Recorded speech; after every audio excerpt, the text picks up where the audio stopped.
Well, welcome everyone to the Wealthy Speaker Show, where we help experts grow their businesses. My name is Jane Atkinson, and I'm the author of The Wealthy Speaker 2.0 and the Epic Keynote. If you're a returning listener, thank you so much for showing up so faithfully each week, and I do hope that you will share the links with your buds in the speaking industry. The topic of today's podcast is growing your brand from the ground up, and our guest expert is Doug Sandler. Welcome, Doug. It's good to be here, Jane. I never thought I would be on this side of the microphone. This is interesting. I love it. Love it. Woohoo! And we can see him for those of you who are actually watching on the video. It's nice to see Doug's setup, and we're going to talk about your podcasting business and all kinds of fun stuff. So let me just share a little bit about you, Doug, so people know where you're coming from. Doug Sandler has over 30 years of business experience as an entrepreneur and leader. His book, Nice Guys Finish First, is a #1 ranked Amazon bestseller. And as a podcaster, I have watched Doug just skyrocket. He's been interviewing famous people and celebs and best-selling authors. And he teaches other people the how-tos of building relationships and strengthening connections. Doug is a nationally recognized speaker and writer. And I know, Doug, that your Nice Guys Finish First brand has been something that really just captured people so very quickly. But let's start at the beginning.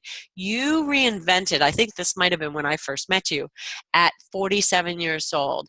Is it ever too late, do you think, for people to reinvent? Well, that's a great question, and let me say first of all, Jane, before I even answer that question, thank you so much. I'm totally honored to be on your show, and you read the introduction just as my mom had written it, so you did very good with that. But it's never too late. It really is never too late. I at 47, I sat down with my financial planner and just started to work on a plan. And what was the next step of me? He just said, "I don't know what it's going to be. Just be open for an opportunity." The opportunity presented itself about 6 months later when I saw someone speak at a conference, and I ran up to, and this was a student of yours also, Ryan Estes. Oh. And I ran up to Ryan, and I could tell in just a moment that he realized that I wasn't running up to him to ask him a question about his speech, but I was running up to him to ask him, how do I become a professional speaker like you? Yeah. Must have been something in my gait as I was running up to him, almost tackling him. And that was where it really all started. And from there, many relationships were made, including one with you, Jane. And that was, again, you gave me a lot of sage, wise advice at that point. And it's never too late. So the long answer was that, but the short answer is no, it's never too late to reinvent yourself. So for years, you had been very successful. What were some of the things that you had done leading up to this? Because there's really a method to the madness behind Nice Guys Finish First. Right. Well, the whole philosophy really came out of me building a completely different business, not in the speaking business at all, but rather in the entertainment business. Well, I guess there is some crossover there. Mm-hmm. But in the entertainment business, I spent the last 30 years of my life as a guy that's been on the dance floor and behind the dance floor as a DJ.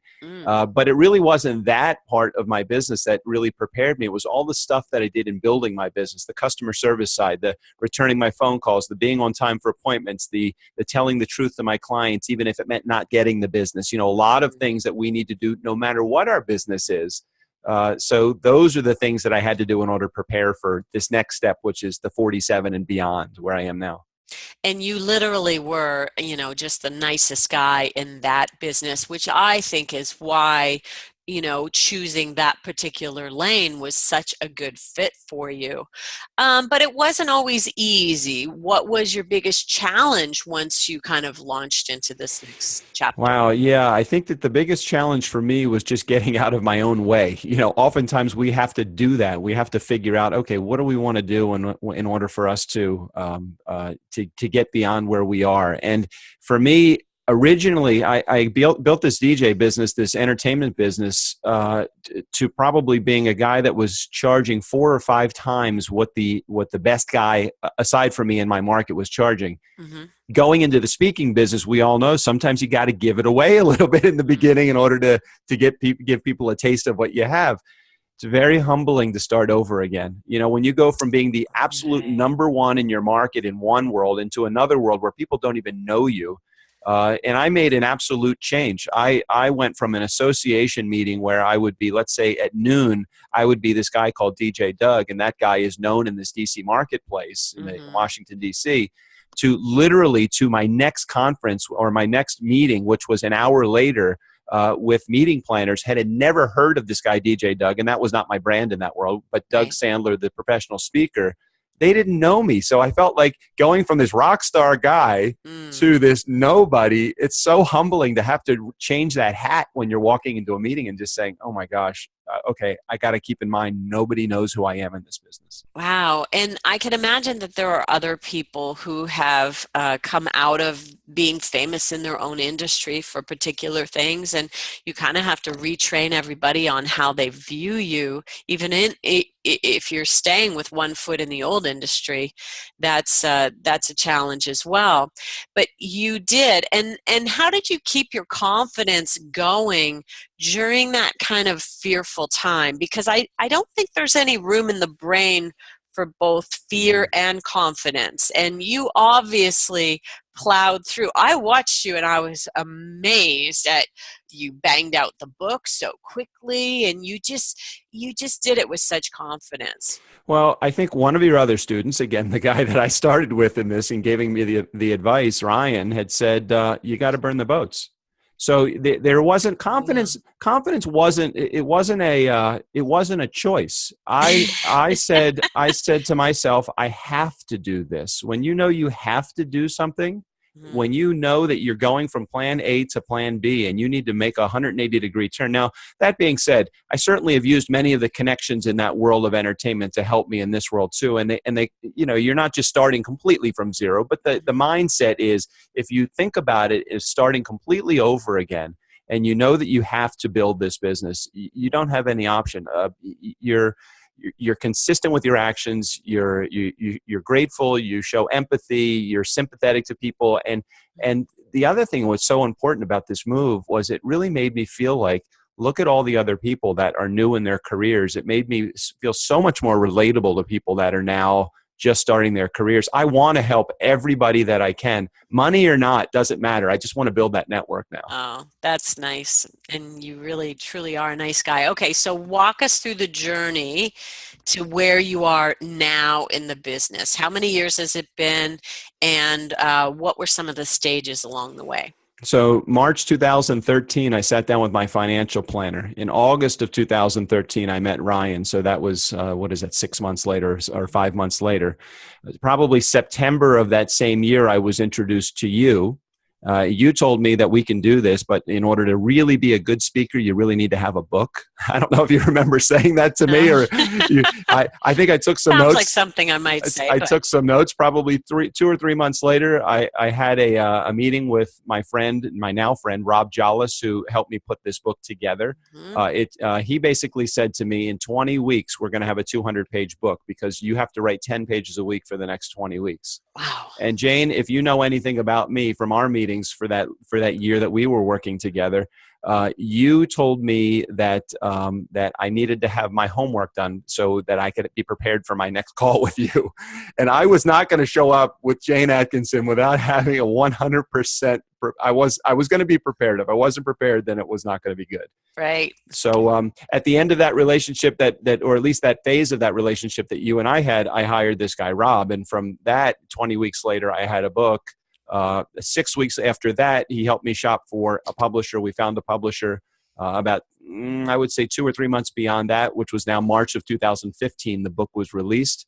In the entire time I was doing that, and I don't mean to completely just zip through that, but the entire time I was doing that, I so desperately understood the importance of building my network. Building my network meant making sure I was building my email list, being very active on social, getting involved with every group, contributing to the group, sharing with the group, building my network. This was well before my podcast even got started. Oh. And so all of that stuff led me to, on day one, when that book came out on Amazon, had already built up a following on Twitter at that point of 10,000 followers, because in my mind, that was what I needed to have. Build up a fan base or a follower base on LinkedIn and Facebook of over 5,000 people. On day one, when my book came out, within 6 hours, it was already a #1 bestseller. That's only awesome. because I laid the groundwork, not during, I always joke around with everybody as I teach people about the process of writing a book and coming through this zone. Hmm. If you don't build your network, you have nothing. 20% of your book is writing, 80% of it is your marketing. And I can't emphasize enough to those that So are true. watching this, you've got to build your network, engage your network. And those are the people that are going to help you build your platform and build your message and build your business completely for you. So, did you do one of those launches, like where you give away a whole bunch of stuff when you launched your Mm, book, or did you no. just, what did you do? I literally was on my phone, on my Twitter account, on my Facebook, just telling people, reminding them that this book is coming out. I had people endorse the book. I had people give me testimonials and quotes before the book came out. When the book came out, I think that the first day, I think I had maybe 15 or 20 reviews already. That's great. I think we're at 110 or 105 or something like that now. And you incrementally, you just have to take baby steps in order to make it happen. And I knew that in order to do this, I didn't want to give it away. I don't want to have to give away anything. But we gave away little tidbits, little sneaks of it. And another thing that was really helpful is I put on LinkedIn. This was one of the things that really helped me. I put a post out on LinkedIn, helped me pick my book cover. My designers came up with two. Right. By the time this book came out, I had 44,000 comments on LinkedIn. I don't know how I even did that. That wasn't me. That was Wow. that was the world taking over from there. That's nice. That's really nice. Okay, so now enter the podcast. I mean, really, that has taken you exponentially up again. So, how did all that come about? So the podcast started in February of 2015. So we're just now over the 2-year mark. And for a year of it, it was a struggle. It was just trying to find the audience, trying to find our voice, trying to find what we really wanted to do with it. I had a platform called Nice Guys Finish First, but I really didn't know what that meant to a podcast audience.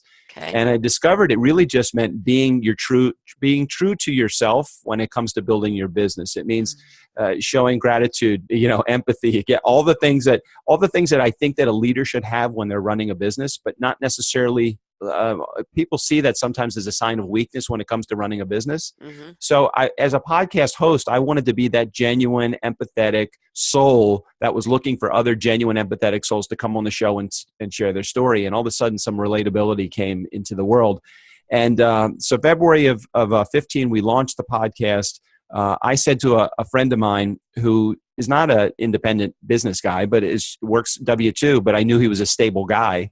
I said, hey, I really want to do this podcast, and we've known each other for 15 years. Would you just come on and have conversations with me? Mm-hmm. So we started to do that. Then when it really started to boom was when we started having guests on our show that have, again, a relatability factor to that. And we went from 700 or 800 downloads a month to 1,000 downloads a month to almost overnight when we started to have guests come on the show and help share the message, Mm-hmm. 5,000 and 10,000 downloads. And we're over almost at 50,000 downloads a month right now, just based upon Who's your biggest show so far?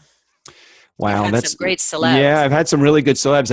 I had Gary Vaynerchuk on the show. That was probably one of our bigger shows. Although, Did he swear? Oh yeah, hell yeah, he definitely.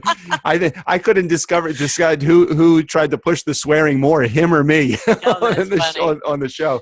That's funny. I've had some great speakers like Shep Hyken has been on my show, and I've been on his show. I've been fortunate to do that. Ariana Huffington came on the show early on. Jeff That's a Hazlett. big get. Yeah, definitely a big get. And I'll tell you, the big gets, just like the big sales that I've made in the speaking world with people that are not celebrities at all, but they're big dollars that have come into my organization. Mm-hmm. It's all been a matter of just persistency. It's just having a consistent message with a persistent tone. Right. So if you don't give up, Marie Forleo, I don't know if you know that name at all, Yes, but absolutely. Marie, definitely big in social media, has a great online training program. I've been courting her for the last 2 years, and I Yeah. feel like we're almost to the point where someone, and I'm now communicating directly with her lead person. Good. She's not talking to me, but her lead person. I know when I get where I am, if they're still communicating, we're in the same zone. So they're going to Right. eventually fold and come on the show. And who doesn't want to be on the Nice Guys Finish First show? Come on. Right. Hey, what are you waiting for? I don't know, but and the other thing is I've had my community reach out to her too, so they've gotten dozens of tweets Great. and posts from my team. So All right. that's Just a been matter kind of of time. that's the adventure for the podcast, and it's been now the podcast is the hub of everything that we do Okay. because I can't pick up the phone and call a CEO of an organization and say, hey, you want to hire me to come in and talk to your company? They don't return my calls very quickly. Right. But when you have a podcast and you say, I'd like to talk to you about a couple of questions that I have about the customer service that you have at your organization. I have a podcast that deals with that. Could you come on my show? The CEOs, they're the first to respond. They have the biggest egos. They want to talk to me, which I think is great. Fantastic. And so let's talk about translating the podcast into actually cash in your bank account. So what do you think the podcast has done for your business as a whole? Well, the first thing that you want to do when you have any business is you want to be seen as the go-to expert in that field. So no matter what, you tell somebody you have 325 episodes under your belt, you have 50,000 listeners to your show, you have a number one rate. And I'm not saying this for ego. I'm just saying this because this is the reality of where I can't. As I look back 5 years Sure. ago, I think I cannot believe It's how amazing. quickly this has happened. Yeah. And the other side of it is the money will always come. So if you don't focus on the money at first, but you focus on the building your network and building your business and building your brand, that's truly where it is. So I would say that I'm just amazed at where it's gone. I really am. That's fantastic. So, your fee probably started in one place and has probably gone up the channels of increase and selling books. Is there another book in the works for you? There will be at some point. I have. I know that that the first book called "Nice Guys Finish First." The second book is going to. I think it's going to be called "Yes, More Mr. Nice Guy." I think. I really want you to keep with the Nice Guys brand because I'm hoping it could be Nice Guys do whatever. So I think that's going to really serve you quite nicely. Yeah, it's been a great run, and it's been so interesting to watch this. And you're right, the fees have gone up. I've gone from being free to now 25 cents to speak. So I'm feeling well good done, about it. sir. Well done. All right. So this whole journey that you've been, we're talking about growing your brand from the ground up. This journey, was it a straight line? Oh, hell no. It's been a huge splattered mess. And, if you mess it up really good, you're doing something right. I truly feel like when I wake up in the morning, if I think that I know what the through point of my day is going to look like, and I see a straight line, at the end of the day, and I look back and I'm like, how the hell did I get here from that point? It's never a straight line. And my career has never been a straight line.